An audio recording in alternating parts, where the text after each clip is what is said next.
wanted in this house, Mr. Morgan. I'm afraid I don't understand. Perhaps you'll understand this. Olá, pessoal. Sejam bem-vindos à Arca do Moretti, meu podcast semanal sobre cinema, literatura, histórias em quadrinhos e outros assuntos correlatos. Neste episódio vamos dar continuidade ao nosso bate-papo sobre a vida e a carreira do grande diretor Orson Welles, considerado por muitos especialistas, inclusive por mim, como o maior diretor de todos os tempos.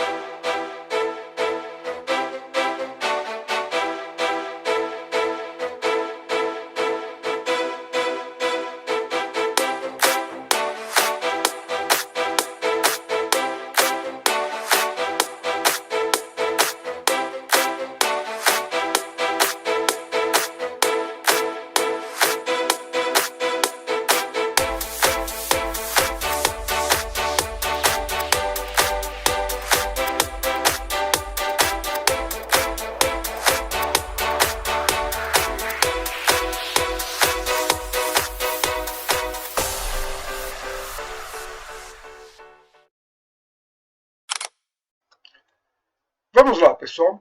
Sem mais enrolação, vamos dar continuidade ao nosso bate-papo sobre a vida e a carreira desse grande diretor do cinema norte-americano que foi Orson Welles. Data estelar 2314.4. Como vocês bem se recordam no episódio anterior, eu comecei a narrar os primórdios desse diretor que, ainda na infância, revelou um talento precoce para as artes dramáticas. Aos 10 anos ele já atuava, já dirigia e encenava e escrevia peças de teatro para a escola. Depois de uma passagem pelo teatro irlandês, né, ele voltou aos Estados Unidos, onde encenou várias montagens teatrais de peças famosas, né, no Federal Theatre norte-americano. Mais tarde, em 1938, ele fez a famosa transmissão da Guerra dos Mundos, o clássico romance de H.G. Wells sobre a invasão de marcianos à Terra. Uma transmissão que entrou para a história das comunicações e que provocou pânico por todo o território da costa leste dos Estados Unidos, né? Por conta dessa transmissão, ele se tornou uma celebridade instantânea, né? Da noite para o dia, literalmente. Ele se tornou um nome famoso.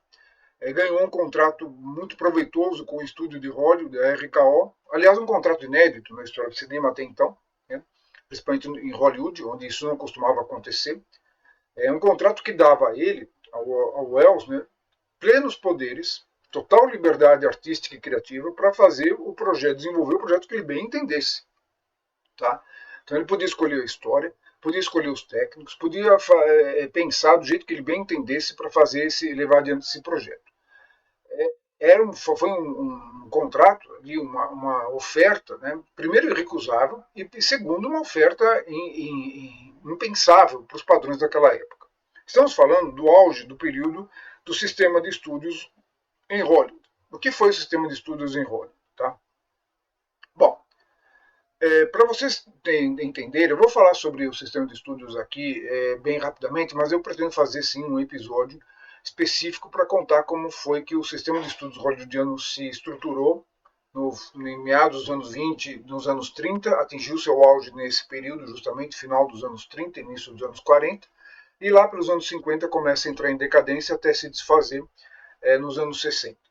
Então, o sistema de estúdios ele funcionava de uma forma bastante rígida, tá?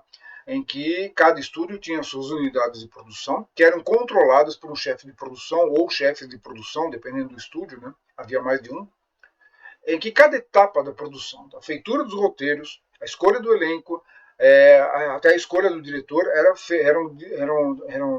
rigorosamente controlados.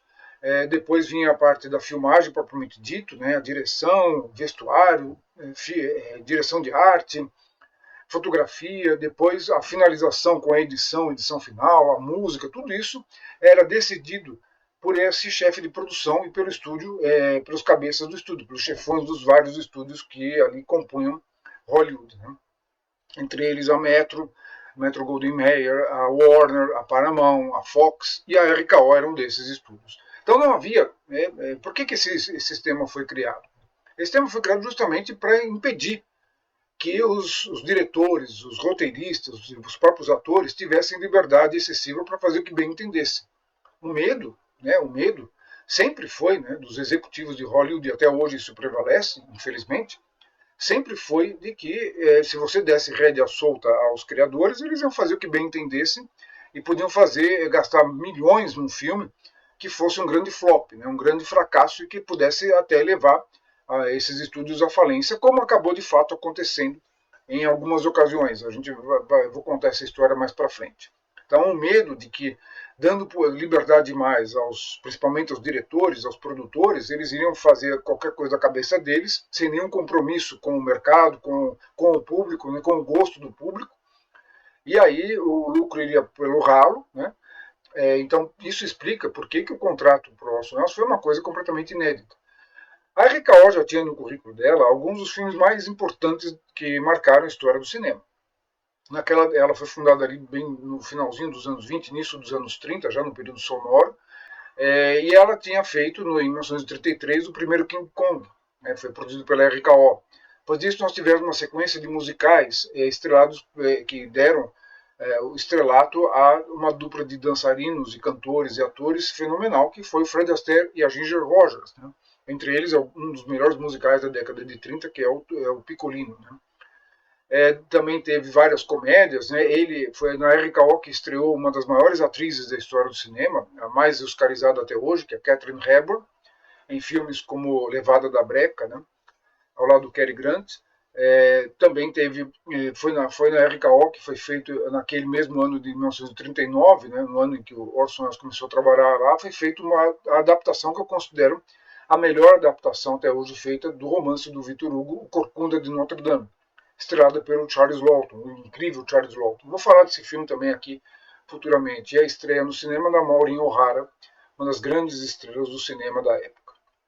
Então a RKO tinha uma tradição de fazer grandes filmes. Nos anos 40, ela se notabilizaria também com grandes filmes no ar, como Fugindo do Passado, com Robert Mitchum, e vários outros filmes aí que depois, quando eu falar da RKO, eu vou nomear para vocês e vou contar a história desse grande estúdio também. E como ele depois foi mandando em mãos, acabou parando nas mãos do Howard Hughes, sim, aquele famoso milionário aviador, o aviador do filme do Scorsese, o Howard Hughes, o homem que durante um certo período foi o mais rico do mundo. Bom, isso é uma outra história que eu vou deixar para contar depois. Então, voltando aqui ao contrato do Orson Welles. Então, esse contrato inédito, ele tinha um contrato para fazer 2 filmes, e ele então passa um tempo ali, vamos dizer assim, um tempo sabático, que vai tomar todo o ano de 1939, em que ele vai se mudar para a costa oeste, lá para Hollywood, e vai ficar pensando e confabulando com seus miolos, qual seria o filme que ele faria em Hollywood, o primeiro filme dele realizado lá. O projeto que mais que ele mais se aprofundou, que ele mais deu continuidade, foi uma adaptação de No Coração das Trevas. E ele, de fato, ele chegou até a fazer esquetes, a fazer maquetes. O filme se passa, o livro se passa nas florestas, na maior parte dele nas florestas africanas ali, no finalzinho do século XIX, e é uma denúncia, o livro é uma denúncia das atrocidades cometidas pelos países europeus, no famoso colonialismo, neocolonialismo lá africano. Mas no final das contas esse projeto acabou sendo esquecido, abandonado, não foi adiante. Somente muitos anos depois, esse livro, No Coração das Trevas, iria inspirar o George Lucas, sim, o diretor de Guerra nas Estrelas, ele mesmo, e o seu colega Francis Ford Coppola, a realizar uma espécie de versão modernizada do livro, aí já num outro ambiente, num outro contexto, que foi a Guerra do Vietnã, e que se tornaria, para mim, aquele que eu considero, e muitos também consideram, o maior filme de guerra de todos os tempos, que é o Apocalipse Sinal, de 1979. Tá? Então esse filme, Apocalipse Sinal, é meio que uma versão modernizada, com muitas liberdades, do livro No Coração das Trevas, do Joseph Conrad, tá? Que o Orson Welles pensou em realizar ali atrás, mas acabou abandonando a ideia. Ele trafegou por várias ideias, até que finalmente ele se associou a um roteirista já residente em Hollywood, chamado Herman Mankiewicz. A história de como o roteiro do Cidadão Kane foi composto, tá? Por os dois, a 4 mãos, foi contada de uma forma interessante num filme recente, dirigido pelo David Fincher, intitulado Mank, que é justamente o apelido, né, o inicial do nome do Herman Mankiewicz, interpretado no filme pelo Gary Oldman. Aliás, um ótimo filme, ele ainda está aí no streaming aí que vocês podem assistir. Pouco tempo atrás, poucos anos, ele concorreu ao melhor filme, não ganhou, mas é um filme interessante, tá? É um filme estiloso, feito em preto e branco, tal, que conta os bastidores de como o roteiro do Cidadão Kane foi composto. Né? Houve sempre uma polêmica, né? Aqui eu faço uma pausa para comer uma maçãzinha, gente. Eu adoro maçãs, não sei se vocês gostam. E eu não passo sem. Eu como dúzias de maçãs. Se pudesse comer só maçã, almoçava, jantava, tomava café só de maçã. Adoro maçã, né? Eu não sei como não cresceu dentro do meu estômago uma macieira. O Herman Mankiewicz era uma figura habitual do círculo do maior magnata da imprensa americana da época, William Randolph Hearst. O Hearst tinha construído um castelo na Califórnia, né, o San Simeon, que é onde ele reunia, dava festas homéricas ali, e onde ele vivia recluso com a sua amante, a atriz Marion Davies.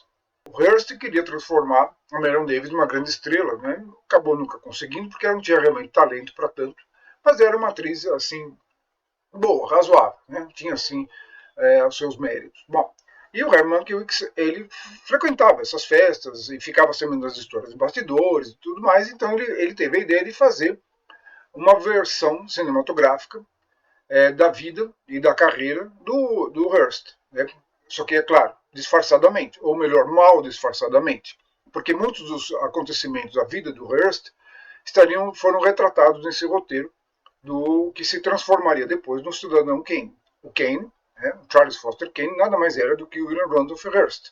Inclusive, o envolvimento dele com uma cantora no filme, né, do Kane com uma cantora, era, para quem conhecia a história dos bastidores ali, não tinha nenhum segredo de que aquilo era um retrato da relação do Hearst com a Marion Davies, tá?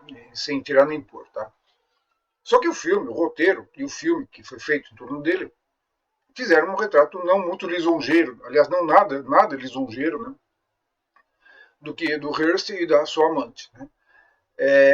Essa história eu vou contar mais detidamente quando eu falar do making-off do Cidadão Kane, como eu já prometi, em um outro episódio separado que não da vida do Orson Welles.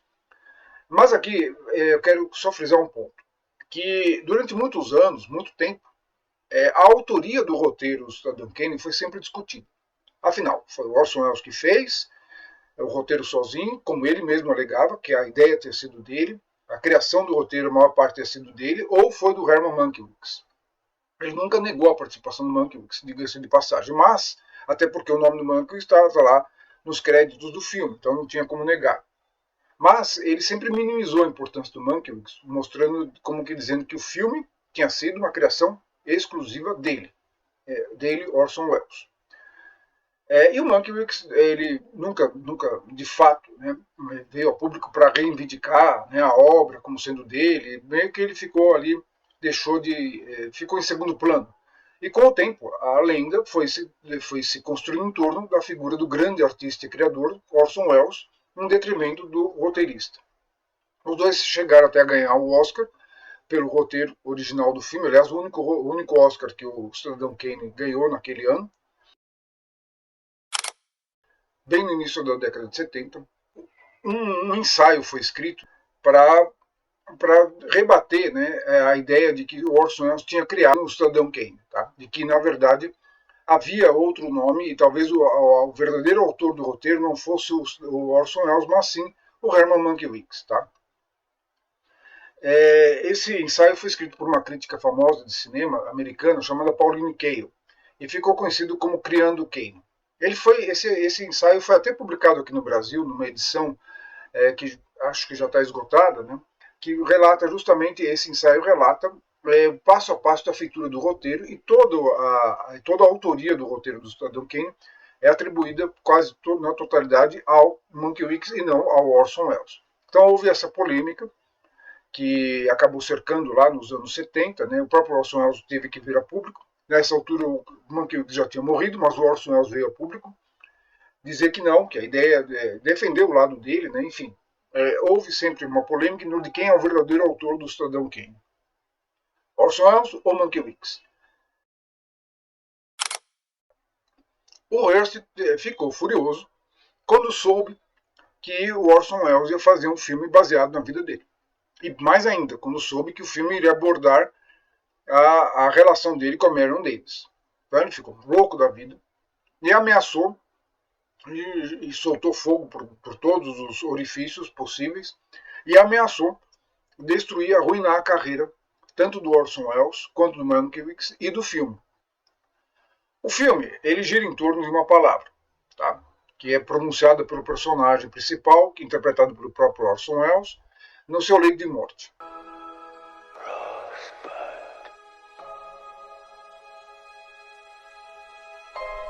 E é a razão de ser da história do filme. Todos os jornalistas do filme, né, todos os repórteres vão procurar saber o que significava Rosebud. É esse o mote do filme. E aí eles vão destrinchando, né, desfiando o rosário e descobrindo as várias facetas do personagem principal na sua trajetória, na sua vida. E é o ponto de partida, né, o pretexto para o filme acontecer é a palavra Rosebud. Que depois do final do filme, aqui vai um spoiler, né? Na última cena, no último fotograma do filme, no último segundo do filme, a gente descobre o que era o Rosebud, a que ele se referia quando ele falou Rosebud no leito de morte. Era o trenó que ele brincava na neve quando era menino. Né? Era o nome do trenó, Rosebud. Só que por trás dos bastidores, na vida real, esse nome tinha uma outra conotação muito mais explosiva e muito mais, vamos dizer assim, dramática, né?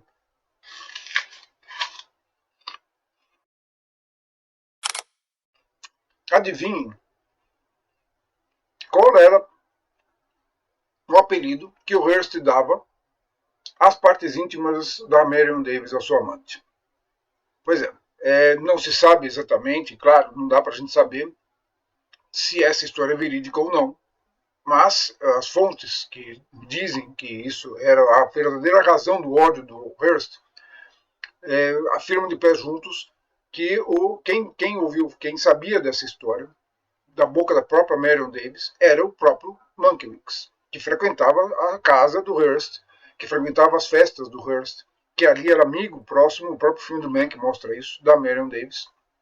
Então, não é nada impossível que, ao ouvir a palavra Rosebud e sabendo ao que ela se referia, ele resolveu incluí-la no roteiro, de sacanagem mesmo.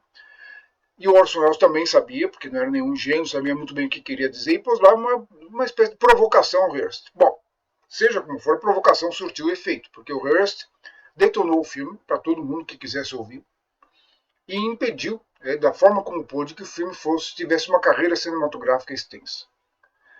O filme, na época do lançamento, foi tão pressionado, né, pela cadeia de jornais. O Hearst era dono de uma cadeia de revistas, rádios e jornais, né, por todo o território norte-americano. E o filme acabou sendo lançado apenas em alguns cinemas do interior dos Estados Unidos, ficou em cartaz por pouco tempo, uma semana, coisa assim, e saiu de cartaz. E se não fosse o Oscar que ele ganhou de melhor roteiro original, então provavelmente teria sido realmente esquecido. Ele ficou muito tempo abandonado, né, ignorado, até que depois da guerra, quando a guerra acabou lá em 45, 46, os críticos franceses foram resgatar todo o cinema americano do período de guerra e descobriram o Cidadão Kane e a obra-prima que era, e aí sim o filme foi louvado e exaltado e colocado lá nos píncaros da produção cinematográfica. Tá?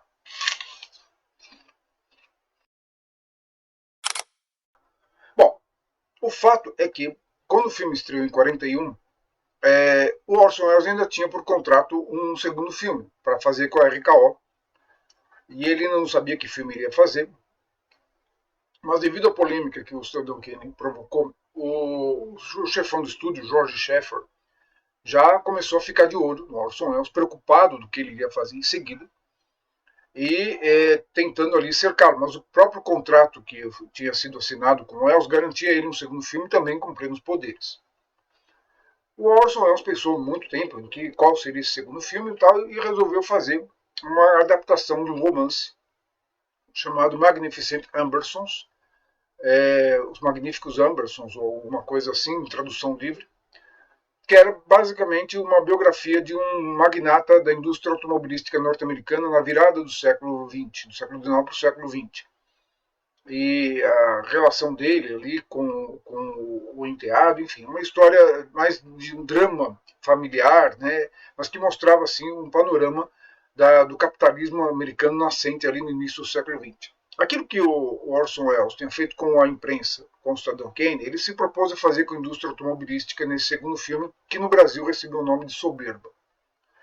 Bom, o filme também contava com um elenco que incluía aí os mesmos atores que fizeram parte do Kane, né, com exceção justamente do Orson Welles, ele não participa do filme, ele só dirigiu. Foi o único filme que ele realmente não aparece, nem como coadjuvante. Aí você tem a Agnes Moorehead, o Joseph Cotten, né, a Dolores Costello, uma atriz importante ali do Mercury Theatre, né? Tim Holt, né? Um outro ator importante. E o Orson Welles ele tinha criado, em Kane ele tinha feito isso, e ele vai repetir isso em todos os seus filmes. Uma forma nova de usar o som, que nunca tinha sido feita antes. Isso ele tinha testado no teatro, e depois ele levou para o rádio, e finalmente, quando ele foi para o cinema, ele também levou ao cinema, que foi o quê?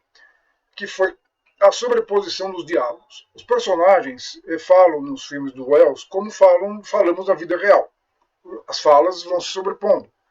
E o Orson Welles fez isso no cinema, algo que nunca tinha sido feito até então no cinema sonoro.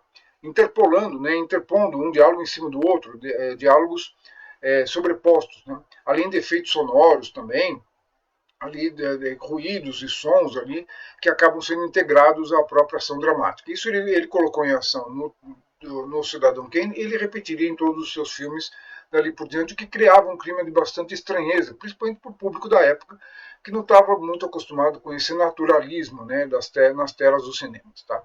Bom, então o Orson Welles resolveu adaptar esse livro, o Magnificent Ambersons, do Boots Tarkington, um autor, um escritor ali de renome, né, nos Estados Unidos, e o filme foi filmado, ele tem várias sequências magistrais. Uma das sequências mais antológicas do filme é um longo plano sequência, né, do personagem principal ali, o Joseph Cotten, entrando numa mansão onde está ocorrendo uma festa. O plano sequência, o que era?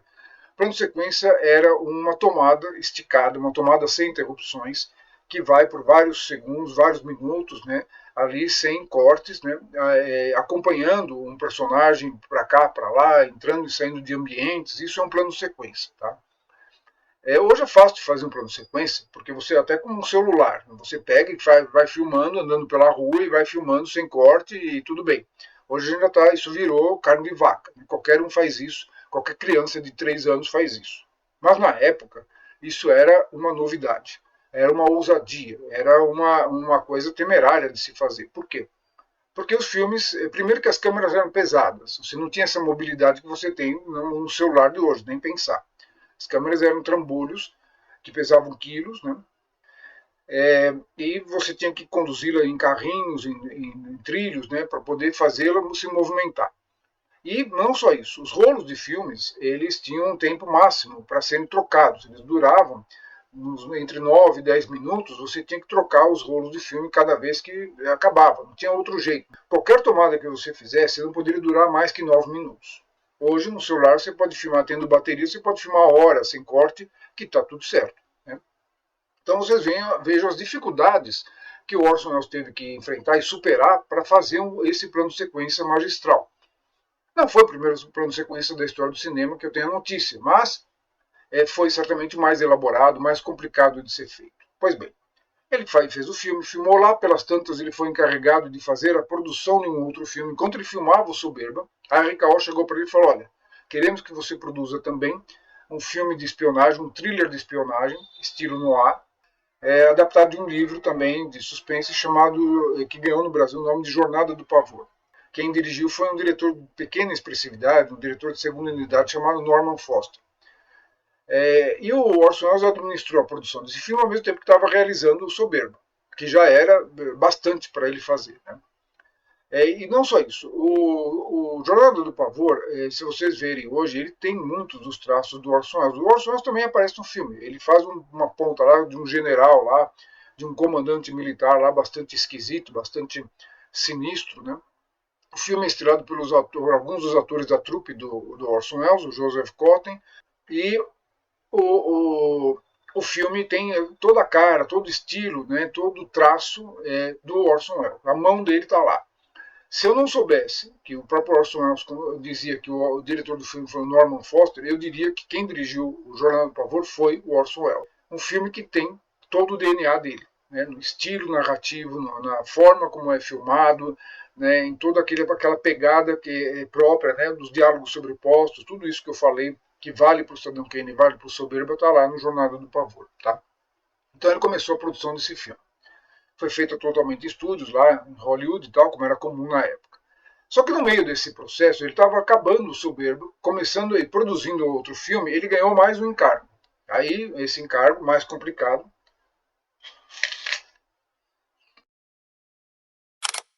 Estamos em 1942, tá?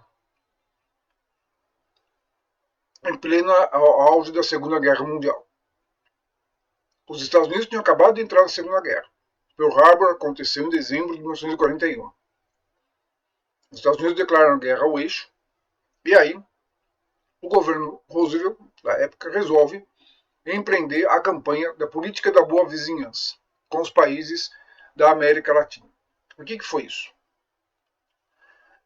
A Europa, né, quando os Estados Unidos declararam guerra à Alemanha, ao Japão e à Itália, praticamente eles fecharam as portas para a Europa.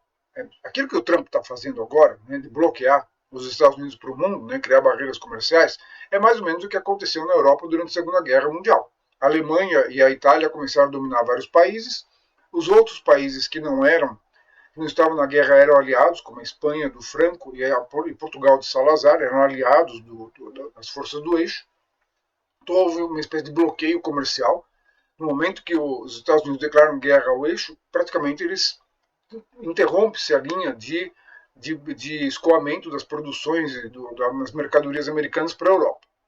Como a Ásia também estava sendo dominada em grande parte pelo Japão, a China já tinha sido invadida, aquela coisa toda, restava aos Estados Unidos só o Canadá, o mercado interno, obviamente o Canadá, e, é claro, a América Latina. Então, a proposta do Roosevelt, a ideia do Roosevelt era: vamos nos aproximar dos latino-americanos para poder desaguar os nossos produtos, inclusive vamos usar o cinema como meio para essa aproximação, para essa política da boa vizinhança. E aí, dentro dessa política, alguns nomes importantes do cinema, da literatura, das artes americanas foram, vamos dizer assim, escalados para servirem como embaixadores da boa vontade dos Estados Unidos aqui no Cone Sul, né, da América. Entre eles, ninguém menos que o Walt Disney, né? O Walt Disney criou o personagem do Zé Carioca, justamente nesse período, como uma forma, um empenho para se aproximar dos brasileiros, dos latino-americanos. E o Orson Welles foi um dos outros escalados para fazer essa campanha. E lá, então, ele foi lá pelas tantas, enquanto que ele estava ali terminando de dirigir o Soberba e começando a produzir o Jornada do Pavor, ele foi, então, escolhido para vir ao Brasil, né, no início de 1942, para filmar alguns trechos, alguns episódios, né, de um documentário que ficaria antológico, cujo nome era É Tudo Verdade. It's All True. É isso aí, pessoal. Espero que vocês tenham gostado deste episódio de Arca do Moretti. Não esqueça de dar o seu like e se inscrever no canal para saber das novidades. Na próxima semana daremos continuidade à vida e à trajetória desse grande nome do cinema universal chamado Orson Welles. Até lá, pessoal!